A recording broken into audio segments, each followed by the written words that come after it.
এতগুলো টাকা দেখলে আপনারা কি করতেন? আমি তো যেই কাজ সেই ভাবা।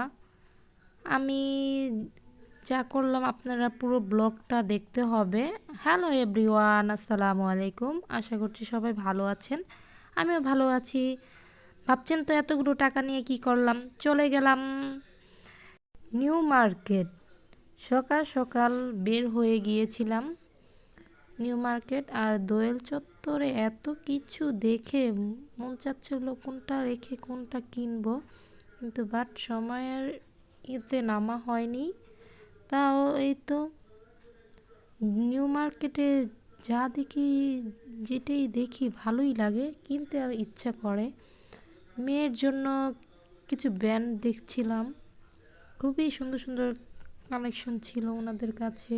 আর আমার জন্য কিছু কেনাকাটা করলাম।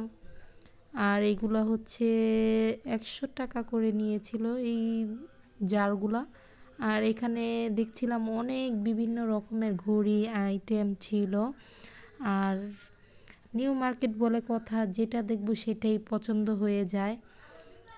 আর ঘুরতে ঘুরতে ঘুরতে ঘুরতে পা খুবই ব্যথা হয়ে গিয়েছিল। আর এখানে হেজাব ছিল, সুন্দর সুন্দর হেজাব কালেকশন, খুবই ভালো লাগছিল। আর কেনাকাটা করতে করতে টায়ার্ড হয়ে গিয়েছিলাম, আর খেতে ঢুকে গিয়েছিলাম। খুবই মজাদার খাবার অপেক্ষা করতে করতে এই তো ফাইনালি চলে আসলো খাবার। খাবারগুলো খুবই মজা ছিল, খুবই টেস্টি ছিল। আর খাবার শেষে ডেজার্ট খেলাম, খুবই ভালো লাগছিল।